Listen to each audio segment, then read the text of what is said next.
السلام علیکم بچوں۔ 19 اگست کا جو کام ہے آپ کے سامنے سمر پیک پہ، اس کو آپ نے مجھ سے سمجھنا ہے۔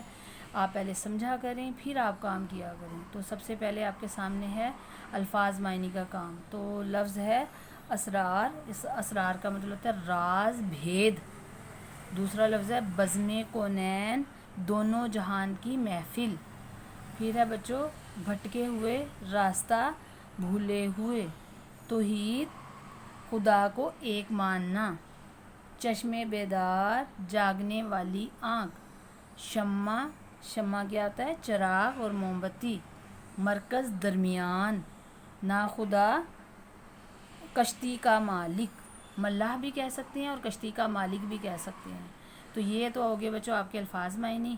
اور نعت کا مرکزی خیال کیا ہوتا ہے؟ مرکزی خیال بچوں ہوتا ہے کہ آپ نے اس پوری نظم میں سیکھا کیا ہے، یعنی جب آپ نے 3 دفعہ اس نظم کو پڑھا تھا تو آپ کے دماغ میں کون سے پوائنٹس آئے تھے۔ تو اگر آپ کو تھوڑا سا نہیں سمجھ آیا تو میں آپ کو بتا دیتی ہوں کہ اس نعت کا مرکزی خیال بچوں یہ تھا کہ حضرت محمد صلی اللہ علیہ وسلم دنیا میں آنے سے پہلے دنیا جہالت کے اندھیروں میں ڈوبی ہوئی تھی، یعنی آپ کے آنے سے پہلے جہالت کے اندھیروں میں ڈوبی ہوئی تھی۔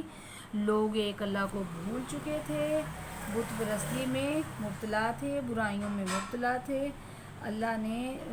آپ نے دنیا میں آ کر لوگوں کو ایک اللہ کی دعوت دی اور پھر ان کو ایسی تعلیمات دی جس کی وجہ سے وہ گمراہی سے نکل کر ہدایت کی طرف آئے، اور پھر آپ نے لوگوں کو تمام مشکلات کا حل بتایا اور ان کو دنیا کے اندر رہتے ہوئے بھی اللہ تعالیٰ کی ذات کے جلوے دکھائے۔ یعنی کہ آپ ویسے تو خود بھی لکھ سکتی ہیں، لیکن میں نے پھر بھی آپ کی مدد کی ہے کہ آپ نے تھوڑا آپ کے آنے سے پہلے کے حالات کیا تھے، پھر آپ نے ان کو کیا کیا سمجھایا، یہ آپ نے بتانا ہے۔ تو پیارے بچوں یہ تو ہو گیا آپ کا نعت کا مرکزی خیال، ٹھیک ہے۔ اس کے بعد اگلا سوال ہے الفاظ کو اپنے جملوں میں استعمال کریں۔ تو جملے کیا ہیں؟ بزم، محفل، پیغام جو ہم دیتے ہیں، مدت، دورانیہ، توحید، اللہ تعالیٰ کو ایک ماننا۔ تو پیارے بچوں اگلا سوال آپ کا ہے اعراب کی مدد سے تلفظ واضح کریں۔ تو پہلا لفظ ہے مدت، کیا لفظ ہے؟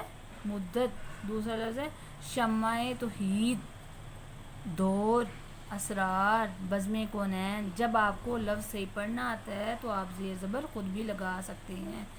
پیارے بچوں پیج نمبر 6 پہ اگلا سوال جو آپ کو دیا گیا ہے وہ یہ ہے، نعت کا جو شعر آپ کو سب سے زیادہ پسند آیا ہو اسے خوش خط لکھیں، اور وہ پسند کیوں آیا ہے اس کی وجہ بھی لکھنی ہے۔